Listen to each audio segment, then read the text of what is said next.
Hello दोस्तों, नमस्कार। स्वागत है आप सभी का एग्ज़ाम धुन में। दोस्तों, इस वीडियो सेशन में जूनियर शिक्षक भर्ती के अंतर्गत जो भी महत्वपूर्ण प्रश्नों का खजाना यहाँ पर है उसको यहाँ पर शेयर करने वाले हैं। दोस्तों, मॉडल पेपर नंबर 33 है। इसके पहले के मॉडल पेपर आपको प्लेलिस्ट सेक्शन में मिल जाएंगे, वहाँ से चेकआउट कर सकते हैं। और कुछ प्रश्न जो हैं या मॉडल पेपर कह लें, वो हमारे अनदर चैनल एजुकेशन मंत्रा के प्लेलिस्ट में मिल जाएंगे, तो वहाँ से आप लोग चेकआउट कर सकते हैं। तो चलिए दोस्तों, यहाँ पर 30 बहुत ही इंपॉर्टेंट क्वेश्चन को हम डिस्कस करने वाले हैं। वीडियो सेशन में आगे बढ़े इसके पहले जो शिक्षक भर्ती की प्रिपरेशन कर रहे हैं उन अभ्यर्थियों के लिए एक छोटी सी इन्फॉर्मेशन है। India's largest learning platform Unacademy लाए हैं प्लस कोर्स। अगर इसके फीचर्स की बात करें तो घर बैठे फेवरेट एजुकेटर के माध्यम से पढ़ने का मौका मिलता है, कंप्लीट एग्जाम प्रिपरेशन होती है, रेगुलर डाउट क्लियरिंग सेशन होता है, एग्जॉस्टिव कवरेज होता है सिलेबस का, फ्री टेस्ट सीरीज मिलती है, वीकली फ्री मॉक टेस्ट भी आपको मिलता है। और बिग न्यूज है, 80% प्राइस ड्रॉप हुआ है। चाहे सी टेट हो, यूपी टेट हो, स्टेट का कोई भी टेट हो, उसके सब्सक्रिप्शन प्लान्स में आपको भारी डिस्काउंट मिल रहा है। 6 मंथ का जो सब्सक्रिप्शन है मात्र 699 रुपए में, और 12 महीने का सब्सक्रिप्शन मात्र 899 रुपए में। दोस्तों, अप्लाई करिए हमारे रेफरल कोड EM टेट को, और साथ ही साथ पाइए 10% का इंस्टेंट एडिशनल डिस्काउंट। साथ ही साथ अगर DSSB, super TET, KVS, NBS, APS की प्रिपरेशन कर रहे हैं तो यहाँ पर ड्यूरेशन है और प्राइसेस दे दी गई हैं। और साथ ही अगर देखें तो अनअकैडमी लाए हैं समर्पण, complete batch course seated paper first and second, और इसमें भी 80% का डिस्काउंट है प्राइस में। 6 मंथ और 12 मंथ के यहाँ पे सब्सक्रिप्शन मिल रहे हैं।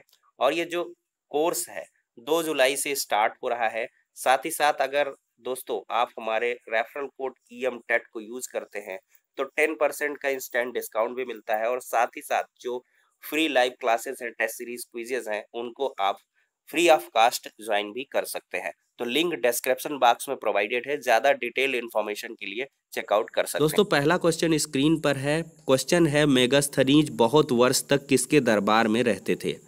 4 ऑप्शन है, मगध राजाओं, मौर्य, नंद राजाओं या गुप्त राजाओं। तो सही जवाब हो जाएगा मौर्य के दरबार में। देखा जाए दोस्तों तो यूनानी शासक सेल्यूकस निकेटर ने मेगास्थनीज को अपने राजदूत के रूप में मौर्य वंशीय शासक चंद्रगुप्त मौर्य के दरबार में भेजा था। मौर्य कालीन अपने अनुभवों और तत्कालीन भारत की राजनीतिक, सामाजिक और आर्थिक अवस्था का वर्णन मेगास्थनीज ने अपनी पुस्तक इंडिका में किया है। ये क्वेश्चन काफ़ी इंपॉर्टेंट है कि मेगास्थनीज की प्रसिद्ध पुस्तक का नाम क्या है, तो ये दोस्तों इंडिका है। और यह किसके दरबार में रहते थे? मौर्य के। दूसरा क्वेश्चन स्क्रीन पर है, भारत की जनगणना 2011 को जो हुई थी पिछली बार, उसके अंतिम आंकड़ों के अनुसार पुरुष और स्त्री के बीच साक्षरता का अंतर कम होकर कितने प्रतिशत हो गया है? तो देखा जाए दोस्तों तो 2011 के जनगणना के अनुसार भारत की साक्षरता दर 75.04% है। पुरुषों की अगर हम लिटरेसी रेट देखें तो 82.14% है, वहीं महिलाओं का जो लिटरेसी रेट है 65.46 है। तो अगर इसमें डिफरेंस देखें तो 16.68% का है, और likely to be answered option number B यहाँ पर करेक्ट हो जाएगा। सिंधु घाटी के लोग किसकी उपासना करते थे? तो सिंधु घाटी के लोग दोस्तों देखा जाए तो पशुपति की उपासना करते थे। ठीक है दोस्तों, अगला क्वेश्चन है, रक्त का हीमोग्लोबिन किसके साथ मिलने पर कार्बोनिल हीमोग्लोबिन बन जाता है? तो रक्त के अगर हीमोग्लोबिन की बात करें तो ये दोस्तों आपका अगर कार्बन मोनोऑक्साइड के साथ मिल जाए तो कार्बोनिल हीमोग्लोबिन बना देता है। ठीक है, तो ऑप्शन नंबर बी चौथे का करेक्ट हो जाएगा। पांचवा क्वेश्चन है, कुछ दूरी पर खड़े होकर व्यक्ति समतल दर्पण में अपना संपूर्ण बिंब देख सके, इसके लिए उस दर्पण का न्यूनतम आकार कितना होना चाहिए? तो दोस्तों अगर कोई भी दर्पण है उसमें आप अपने संपूर्ण बिंब को देखना चाहते हैं, अपने संपूर्ण स्वरूप को देखना चाहते हैं, तो जो मिरर की न्यूनतम साइज होनी चाहिए वो आपकी हाइट की आधी होनी चाहिए। ठीक है दोस्तों, तो ऑप्शन नंबर सी करेक्ट है, व्यक्ति के आकार से आधा। अगर 10 फीट का आदमी है तो 5 फीट का मिरर होना चाहिए। 20 फीट का आदमी है तो 10 फीट का मिरर होना चाहिए, उसमें वो पूरे स्वरूप को अपने देख सकता है। अगला क्वेश्चन है, केले के पत्ते को किस कारण से आसानी से फाड़ा जा सकता है? पत्ते का ब्लेड बहुत पतला होता है, पत्ते के ब्लेड में कोई सिराएं नहीं होती, पत्ते के ब्लेड की सिराएं समानांतर रूप में व्यवस्थित होती हैं, या पत्ते के ब्लेड की सिराएं अविकसित होती हैं। तो छठे क्वेश्चन का जो ऑप्शन है सी करेक्ट है कि पत्ते की ब्लेड की सिराएं समानांतर रूप में व्यवस्थित होती हैं, इसी वजह से केले के पत्ते को हम आसानी से फाड़ सकते हैं। अगला क्वेश्चन सातवां है, किस न्यायाधीश के विरुद्ध संसद में महाभियोग की कार्रवाई आरंभ की गई किंतु वह बहुमत से असफल रही थी? तो इस क्वेश्चन का सही जवाब है दोस्तों न्यायमूर्ति रामास्वामी। जी हाँ दोस्तों, बहुत ही मज़ेदार क्वेश्चन है कि न्यायमूर्ति रामास्वामी के विरुद्ध संसद में महाभियोग की कार्रवाई आरंभ हुई लेकिन बहुमत से वह असफल रही थी। फिर है, समान आकार की कोई भारी और हल्की वस्तु किसी ऊंचाई से गिराई जाती हैं तो उनमें से कौन सी वस्तु भूमि पर पहले पहुंचती है? तो बहुत बार ये पीसीएस वगैरह का क्वेश्चन है दोस्तों। अगर समान आकार की कोई भारी है और हल्की वस्तु है, समान आकार है अगर दोनों का, और किसी सेम हाइट से वो गिराई जाएंगी तो दोनों एक साथ ही जमीन पर पहुंचेंगी। 9वां क्वेश्चन है, परमाणु ऊर्जा आयोग की स्थापना कब हुई थी? तो 9वें क्वेश्चन का सही जवाब है ऑप्शन नंबर ए 1948 में। परमाणु ऊर्जा आयोग की अगर हम बात करें तो इसकी स्थापना दोस्तों 1948 ईस्वी में हुई थी। वायु की आर्द्रता किस उपकरण से मापी जाती है? तो देखा जाए तो 10वें क्वेश्चन का दोस्तों वायु की आर्द्रता यहाँ पे मापने की बात है तो इसका सही जवाब हाइग्रोमीटर है। ठीक है, हाइग्रोमीटर से वायु की आर्द्रता मापते हैं। ठीक है, और गैम्बिट शब्द किससे संबंधित है? शतरंज से, बास्केटबॉल से, टेनिस से या बेसबॉल से? तो इसका सही जवाब है शतरंज से। गैम्बिट, जिन्होंने शतरंज खेला होगा तो उनको मालूम होगा कि गैम्बिट शब्द इसमें इस्तेमाल होता है। अगला है, जल प्रदूषण स्तर को बताने वाला सर्वाधिक सामान्य सूचक जीव कौन सा है? ई कोली, सी विबरियो या पी टाइफी या एंटमीबा? तो 12वें का सही जवाब है ई कोली। जल प्रदूषण स्तर को बताने वाला सामान्य सूचक जीव ई कोली ही है दोस्तों। 13वां क्वेश्चन है, भारत के किस राज्य में सतही सड़क की लंबाई सबसे अधिक है?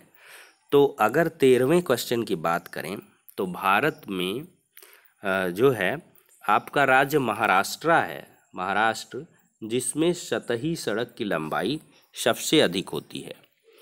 अगर बात करें तो भारत में सर्वाधिक पक्की सड़कों का राज्य भी महाराष्ट्र ही है और कच्ची सड़कों के मामले में भारतीय राज्यों में प्रथम स्थान उत्तर प्रदेश का ना होकर उड़ीसा का है।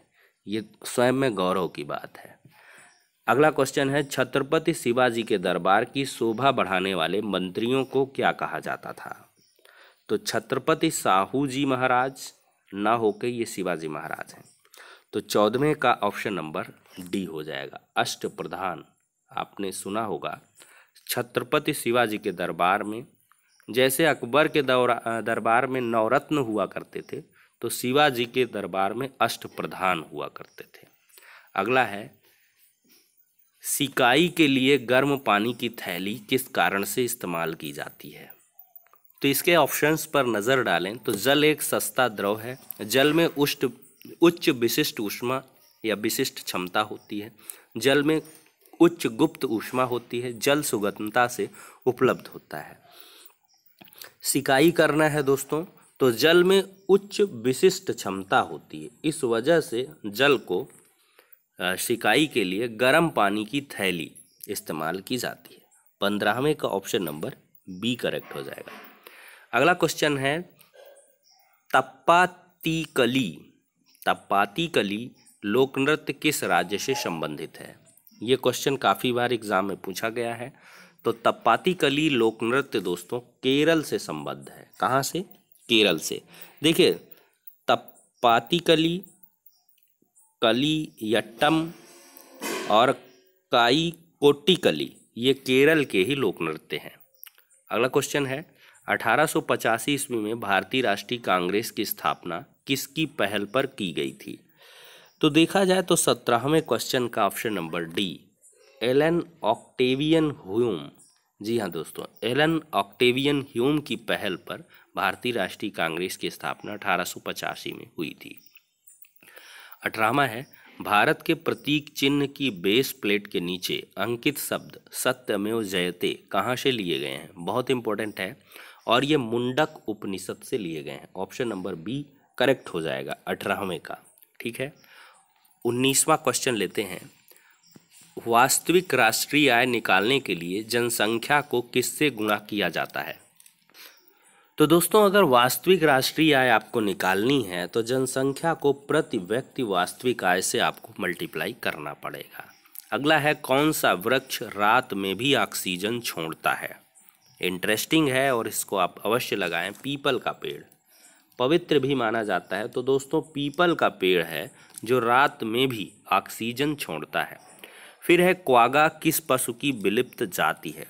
क्वागा, तो क्वागा दोस्तों जेब्रा पशु की विलुप्त जाति है, जेब्रा की। ठीक है दोस्तों, देखिए क्वागा जेब्रा की विलुप्त प्रजाति है 19वीं शताब्दी के उत्तरार्ध में। अगला प्रश्न है, क्वागा किस पशु की विलुप्त जाति है? तो यहाँ पर जेब्रा, ये ऑप्शन नंबर सी करेक्ट हो जाएगा। अगर बात करें तो क्वागा जेब्रा की विलुप्त प्रजाति है।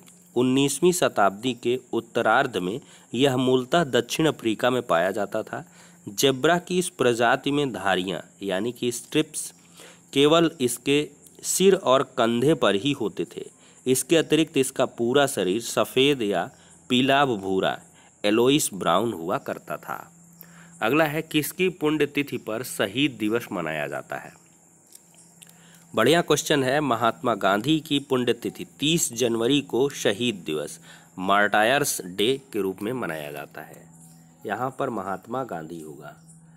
अगला है, HTML का पूर्ण रूप क्या है?